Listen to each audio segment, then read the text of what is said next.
is the future.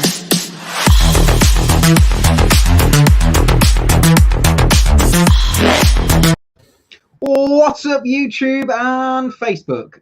We're Not Quite Mint, and today we're going to do some spotlight keys.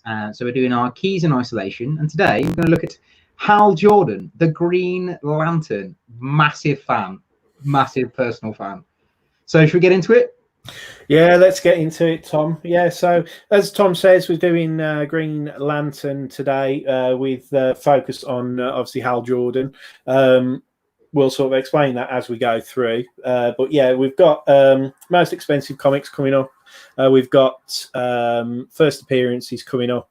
And then we've got some keys from both me and Tom that we both picked for different reasons. If I'm honest, again, I've not read much Green Lantern. I've read little bits and bobs, but I don't think I've ever read anything explicitly. So coming up with this, it has been a learning experience, as always with me. So, but yeah, it's Tom, you've agreed to lend me some of your books, haven't you, Tom? I have indeed, mate. Probably these ones behind me. Ah, yes, coming soon. Huge, massive box full down there. So just obviously, guys, if you are watching this and you're new to Not Quite Mint, obviously make sure that you do obviously subscribe. It really helps us if you obviously hit that thumbs up thing wherever it is down at the bottom. Just lets YouTube know that you're watching us and that we're doing okay. But yeah, we're doing obviously streams at the moment while we're doing this. We're on lockdown and everything, and this is our key comics one, and we talk a little bit about comics that we're reading normally on a Thursday, don't we? Oh yeah. Well, I'll probably be covering these as well. So other things as well that we like to mention is that we do have quite a good social media bits and bobs. So we're on Facebook. Some of you guys might be watching on Facebook now, as Tom's expertly pointing out there, and we're on Instagram. Tom does all the Instagram stuff because it's way too fancy for me. So too fancy. and then I tend to I'll sometimes drop bits and bobs onto Twitter, but like mainly just retweets and stuff like that because I've very rarely got anything interesting to say. So, but anyway, shall we make a start on Green Lantern then, Tom? Yeah, let's. Can I just make one confession though? Whilst we're on this video, we're talking about keys. Is what this whole video is about: keys in isolation. Mine aren't keys, because they're literally just graphic novels or trade paperbacks, because I couldn't pick a particular issue. I had to do a story. So sorry if I wibble on a bit too much when it gets to my part. But don't worry, because mine are all keys. I'm keeping it on topic. But that's because I haven't read anything like what Tom's done. So you're going to get variety in this video at least, guys, because I'm too busy reading about grading comics so that I can try and buy good stuff instead of rubbish stuff all the time. So we're going to do first appearance first, then, aren't we? Let's do first appearance, but it's actually not Hal Jordan's first appearance, is it? We're going to talk about Alan Scott's first appearance. We had a little chat about this, didn't we? Because basically it's like of most people's sort of favourite and most well-known Green Lantern, even for me, is Hal Jordan. He was in the Ryan Reynolds film and all the rest of it. The Justice League. Yeah, exactly. So it's sort of like, it's a bit like when we did The Flash a couple of weeks ago, didn't we? We did the same kind of video on that. And with The Flash, it's, take your pick on which one you want to talk about. But this one, we decided that we'd start with the first ever appearance of a Green Lantern in comics, which is this All-American Comics number 16. Features the first Lantern, who is Alan Scott. And this book, I had to do my research on this one because it is rare as rocking horse shit by the looks of it. Couldn't really find a recent sale. And the most recent one I could find was in 2018 for $215,000, and that was in a grade 6.5. So just casually got $200,000 just hanging around, man. Yeah, but I think it was 1941. It was like early 40s. So it's the golden age Lantern. Alan Scott, obviously, I've never read these books. Neither's obviously Tom, but no, it's like he obviously, created. This was obviously, the start of it all, and he was like a bit of a crime fighter back in the day by the looks of it. But yeah, All American Comics 16. Yeah. Oh, hi, Rich. Yeah, no. Oh, we got Rich. I liked the Green Lantern movie, in all fairness. Only parts, not all of it. It was a bit shit, but I actually enjoyed parts of it. Yeah, as I say, without being a diehard kind of reading loads of Green Lantern comics, I watched it, and I like Ryan Reynolds films. I obviously fucking love Deadpool, but it was. I don't know if I'll rate it as an amazing film. It's not an amazing film. It's terrible, but I kind of liked it because at the time I really liked Green Lantern, and I liked Ryan Reynolds in Blade 3.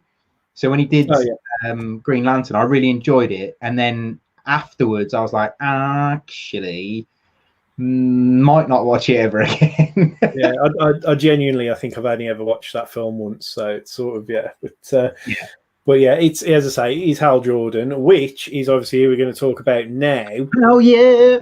So, and also it's probably worthwhile saying while we're talking about, obviously, because we might have some Golden Age fans who watch this, as well as obviously sort of your Silver and your Bronze Age more recent reiterations.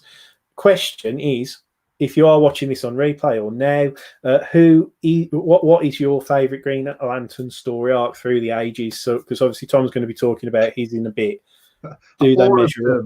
Every Jeff Johns written book.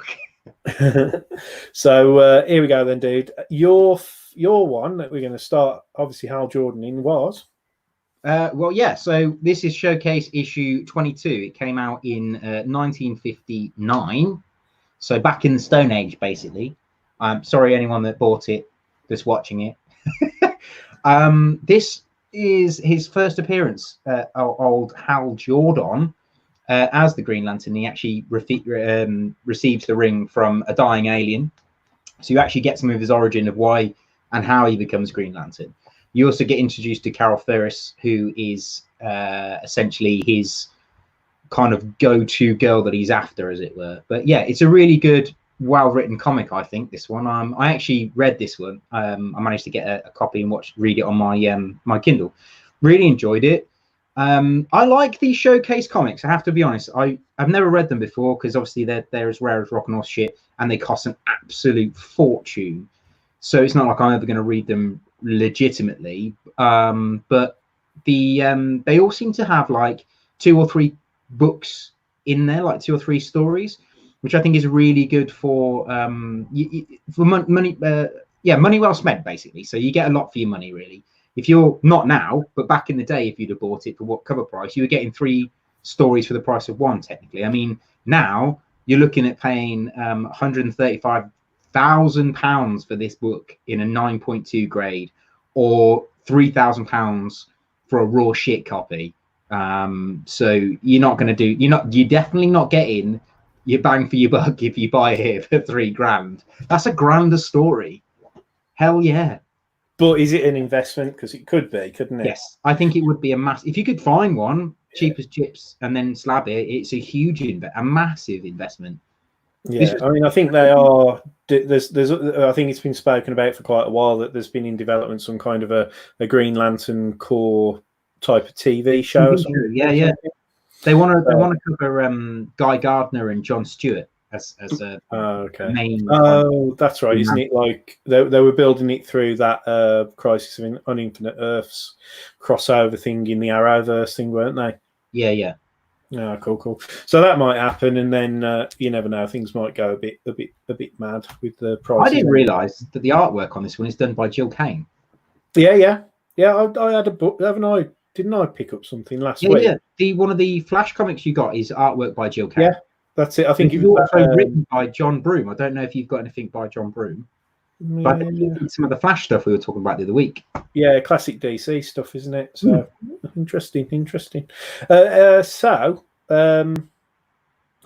So that's Hal Jordan's first appearance, and obviously his most expensive book as well, isn't it? So and he first dons the costume. So yeah, it's all linked in. first appearance of Hal Jordan, first time in Dawnseed costume, first time you meet his origins, as it were. I think first time you see Carol Ferris, and then the first time you get to see him fly as Green Lantern, and you get to see some of his abilities. So you get quite a lot in one little sitting. Yeah, one of the things I noticed with a lot of these ones that I'm going to mention is that there's a lot of like really good like sort of events happening in there, and obviously like firsts as well. So it's, you know, it's a bit like Fantastic Four in the sense like every time you seem to go through the first like probably 30 or 40 Fantastic Fours, it's like if not every book but every other book is like a really important first issue. So it's the same as the Uncanny X-Men run, mate. All the first, like, I think it's the first 50, they're all keys for some particular reason. Yeah, no, it's cool. So we're going to move on to my first pick of the key, and as I say, of the keys. Now I'm going to obviously be honest and say I haven't read this book, and I'll probably, in fairness, this book isn't as expensive as you would actually think, because this one is Green Lantern 40. So the first that's in this is the first of Corona. So not Corona. Not coronavirus. Yeah, no. See, I was surprised when I saw this. If somebody hadn't like caught up on that, you know, oh, God, you like that Spider-Man villain. You know, I didn't buy that book. Yeah, I did.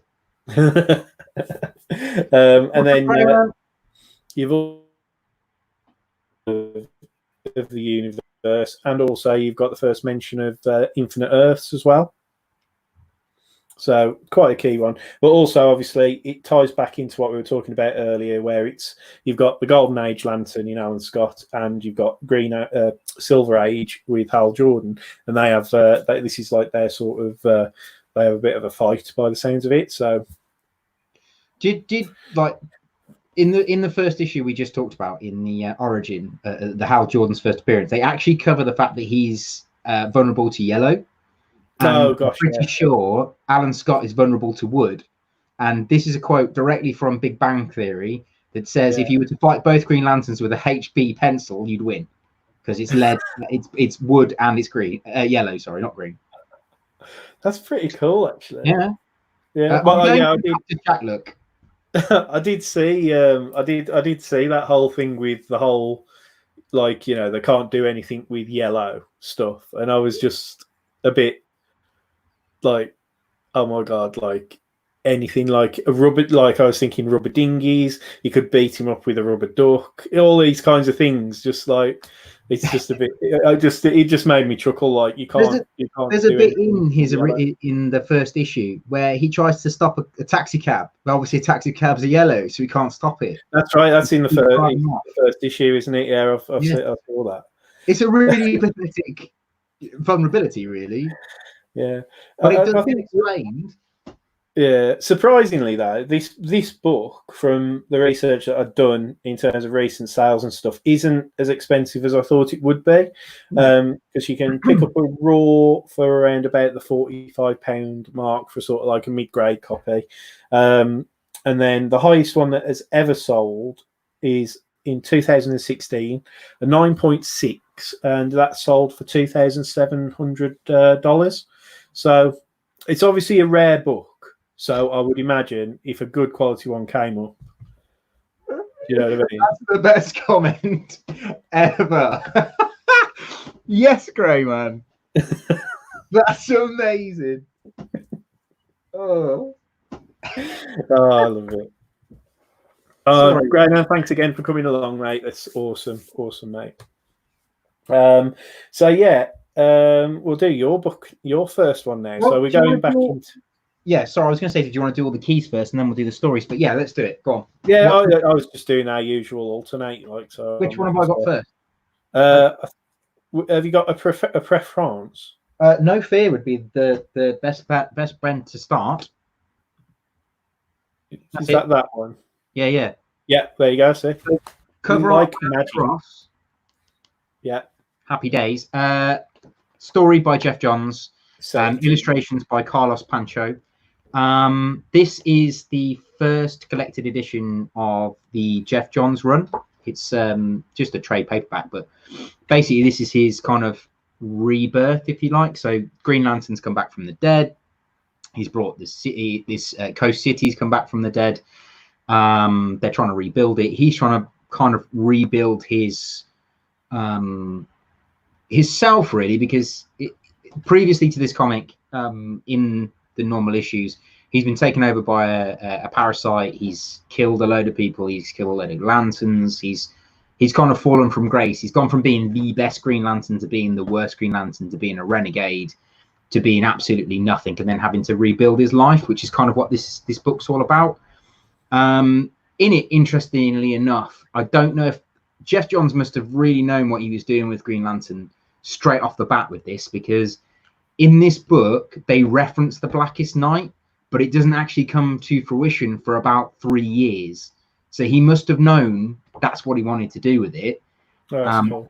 Very, very cool. I would definitely recommend reading it if you've not ever read Green Lantern, because you don't need to have read anything, because it gives you his origin, it gives you what happened to him previously, and you just basically fall in love with the character. They do a little bit better job in this of portraying Hal Jordan as a fighter jet pilot who is a bit arrogant, who gets his way with women, as it were, but loves Carol Ferris. So yeah, very, very good read. Oh, it talks about his family and why he does what he does.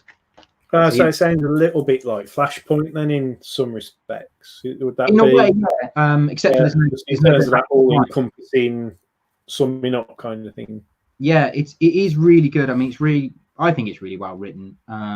There's a great bit in it where he goes to see the guy called, I've forgotten his name now, something Hammond, who's just this giant head who can read people's minds, and he's like, look, at the end of the day, Hal, I'm not going to be out of prison or whatever, so if you want some information out of me, you're going to have to let me read your mind. So, and all I want to do is live one of your moments with one of the women that you have been with. And Hal's like, I will give you a dinner date, and nothing more. And then he tries to take more. It's really quite interesting. Oh, and there's a massive shark in this one for all you shark lovers. All right. Well, I'll look forward to post-lockdown, and I'll have a read of that one, mate. Yeah, do it.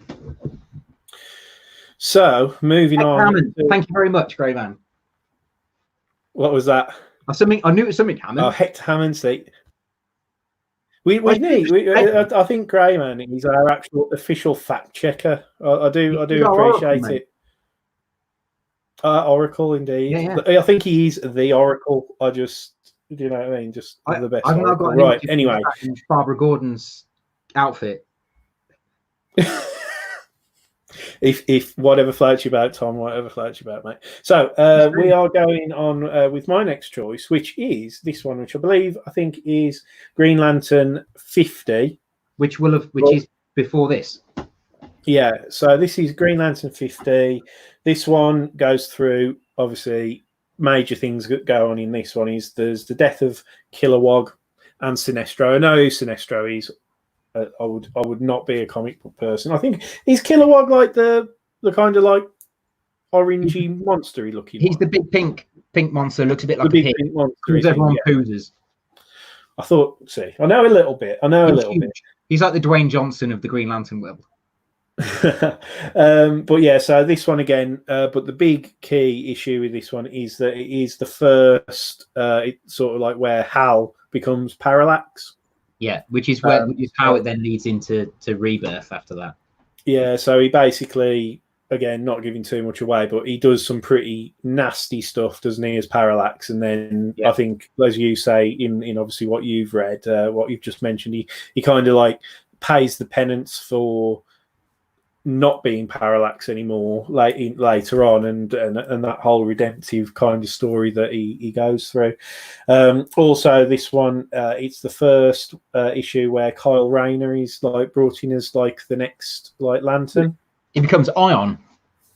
Now, the interesting thing about this one is I think I'm going to try and pick one of these books up if I'm honest, because it's obviously quite a good key. You've got a raw sales averaging around about £12, which is quite good, I think. They're obviously massively produced in this era of comics and stuff like that. But you can get a 9.8 recently sold for £70, which I don't think is bad. And the highest ever one that's ever sold, we're only talking $99. So it's not like you're going to lose a lot. But if Green Lantern does get a bit more stuff, it might be quite a good little spec. Yeah, definitely. I mean, smell what Kilowog is cooking. That's amazing. That's amazing. This is quite, in all fairness, what goes on from this comic, I would say this is a lot better key than they give it credit for. Because, you know, parallax is a huge thing. Yeah, definitely. I that was what I was like when I read it and I looked at the values and I checked them out. I was like, I might just pick one of these up because it's a nice key to have. Do you know what I mean? Absolutely. So, yeah, just get a decent near mint copy and whack it in the box and see what happens. So, mate, we are going to move on to your next one. Which have you got? Do you want to go? Let's go Sinestro. Sinestro. Here we go, mate. Yeah, so my next is the Green Lantern Sinestro War. Green Lanterns, the Sinestro Corps War, Volume 1. I have got Volume 2, but I've not read it again since I originally read it. But this is my favourite Green Lantern story arc by a country mile, because they explain what parallax is, that the impurity in the battery that they refer to in the first ever comic is parallax. He's in the battery. He's in the green battery. So the yellow is parallax. He's the entity of fear. So they explain all that. You get this whole thing where Sinestro starts his own Green Lantern Corps, but calls it the Sinestro Corps, and they're all yellow. So Green Lanterns are obviously vulnerable to these yellow lanterns. Some of the things that go on in this are horrific. There's so many deaths, so many like murders and slaughters and horrible things happen to characters in this. But some of the good bits in this are how the Green Lanterns come together to end up fighting the Sinestro Corps. There's a great bit in this where the Green Lanterns aren't allowed to fire off any death or kill shots. It's completely forbidden, but it all kind of changes in this. Sounds like it has to by the sounds of it. Yeah, so it's written by Jeff Johns, and the artwork's done by David Gibbons. It's incredible. I cannot recommend the Sinestro Corps War any higher than any of the book. And this was recommended to me by a friend of mine called Sid, who recommended me this volume. I got volume 1. I had to get volume 2, and then I continued to read Green Lantern after it. I never read anything before this. So actually, it gives you a bit about Hal in there as well. So you do kind of pick up who Hal Jordan is, what he's all about, what actually happened to him as Parallax. Yeah, it's brilliant. I would definitely go out and get it if you can. During lockdown, why not? Yeah, so Grayman's saying he recently got the first Star Sapphire key. Oh, right, yeah. Yes, of course. I want to say that's Carol Ferris, but I'm not sure. Yeah, isn't it like see, as I say, I have done a little bit of reading on the research. Isn't it something like some alien race of women come and implant something in his brain or something like that, and then she doesn't do what she tells them to do, but gets to keep her. Kind of, yeah. Stone or something. I think they retold it, but basically they end up, the Star Sapphires have the, without spoiling it too much, there's an emotional spectrum, and yellow is fear, green is willpower, black is death, violet is blue, is love, and she's basically a love lantern, but it's not. They call it the Star Sapphires. Oh, cool. Okay, sweet. So Tom is he back? You're back. It's all right. You dropped off then, mate. Cool. So we are on to my final book and key, which is Green Lantern 76. So my understanding of this one was that I think because it's all about sales in comics and stuff. I think that sales were maybe drifting off into the ether a little bit at this point in time. So then they decided to lump the Green Lantern with the Green Arrow. This book has got the first appearance of somebody called Appa Ali Apsa. Never heard of that character before. I bet we've come across him, Lou, and not known. And they obviously, whilst they continued with the continuity of numbers, so this is 76, they obviously changed the name to Green Lantern and Green Arrow. But the other significant thing with this one is that I think it's when I read a couple of books, and I've been reading, as I say, my grading book as well. Most people tend to refer to this book as sort of being the end of the Silver Age of comics. I think it was it about 1971 when this came out, something around about that. So it's quite a sort of seminal issue in that respect.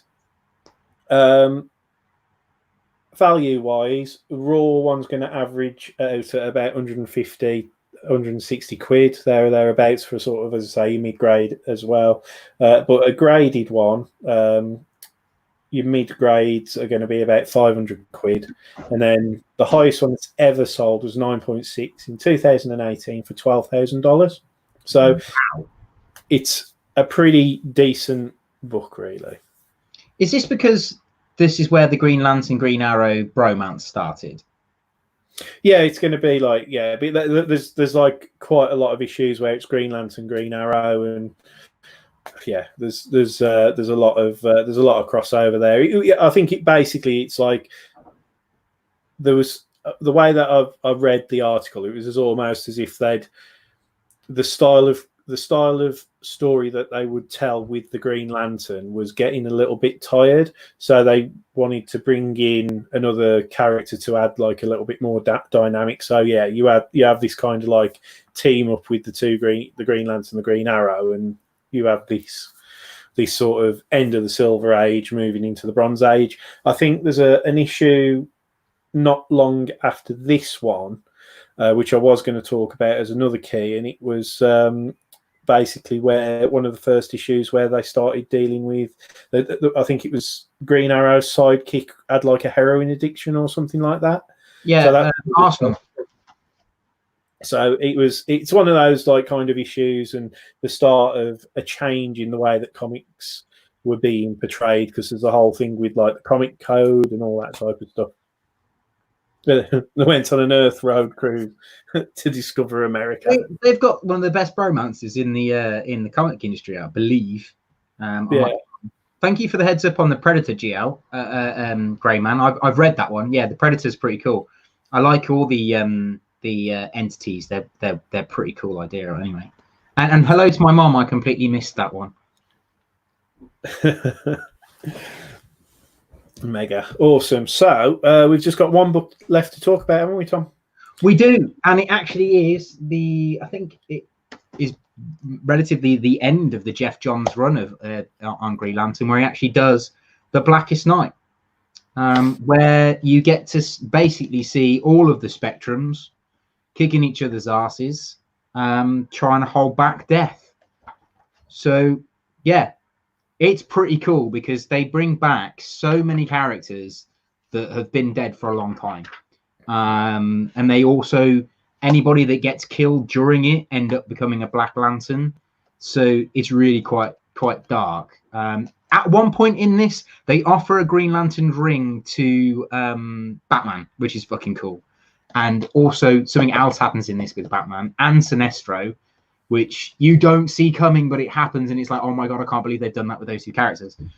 The ending of Blackest Night, I believe, starts The Brightest Day, which is, again, I think a Jeff Johns run, not sure. But there's a bit in it where I think it all starts heading towards the New 52, and there's a big significant change there for Sinestro in the New 52. Nice. Yeah, I am intrigued by the Green Lantern. As I say, I've wanted to pick up like that big Jeff Johns omnibus for absolutely ages, but it's sort of like there's always something else either cheaper to buy or like. So I've never picked it up, but I'm going to lend all of these things from you when we get off lockdown. Oh, mate, you have to. I mean, there's some the artwork is just incredible. I mean, this is Ivan Reyes. These ones, the Blackest Night, but I'm pretty sure the Green Lantern tie into this because this is just the Blackest Night ones. But what they did with Green Lantern is you obviously had the Green Lantern Corps, you had the Green Lantern, and then you had Red Lanterns, and they all kind of mixed into this one book. So you kind of have to dip in and out of each one to know who's who and what the fuck's going on, as it were. Excuse my language. But yeah, Ian Reyes writes this one, and I'm pretty sure Campbell did the other one, the Green Lantern run. But yeah, I mean, this is I do really love the Green Lantern run. Yes, again, I'm the comics book. Grey Man mentions there too many comics, not enough money, time, or space for it all. Yeah, I totally agree. Oh, LaFleeze, he's cool. He's the Orange Lantern. No, he's wicked. See, I am intrigued because, as I say, I've always, I know 100% that my dad had in the 80s some of the Green Lantern books, and I remember reading them because I read like his Batman books, which is why I was such a big fan of Batman. But I read bits and bobs of the Green Lantern way back when, and I sort of as I say, my dad's getting back into comics anyway because I keep telling him about all the stuff that we're doing. So, oh mate, happy days. Do you know what? Yeah. Just through this, because I'm going to reread this. I completely forgot that some of the characters, like our normal jobs, like in the DC universe, what's her name? Who's Aquaman's missus? She becomes a Red Lantern. And I think even I'm pretty sure Lex Luthor becomes a Yellow Lantern. I have to reread it. Sorry. Reread it. There you go. There's your mission for the Going back to this one, which was the best written one in my opinion, and I loved it more. There's 3 characters that Sinestro ends up having in his team who are like epic. I mean, they're like some of the people he ends up on the Sinestro Corps team are like, wow. As if he's got that person as part of his team. I mean, how the fuck are you supposed to beat that person, in all fairness? But there's they also try to induct Batman into the Sinestro Corps because he can instill great fear. Good. So it seems so well thought out. I think that's one of the things. But it's just I think it's often overlooked, isn't it? I think within DC. I think so. He went under the radar, I think, for quite some time. Well, in my research, it did say that when they did one of these like votes for top superheroes or whatever, I think Green Lantern, when they last did it, he ranked as the fourth, like number 4 in the list, obviously behind like Superman and Batman. I don't know who was number 3, but I think number 4 was Green Lantern. So it's probably Flash, wouldn't it? Number 3 is probably Flash. Yeah, man. I mean, I don't like the new Green Lantern run. I've not read. I know it's written by. I think Jeff Johns has jumped back on it. Oh no, it's not. It's Grant Morrison. No, it's Grant Morrison. Yeah. Well, I was going to say that's the only recent. That's the last thing that I read that was Green Lantern, and that was one of the ones that we reviewed about a month or 2 ago, wasn't it? Is it Volume 3 of the Green Lantern or something? Yes, something like that. Yeah. Yeah. So I just thought it was shit. Excuse me. Yeah.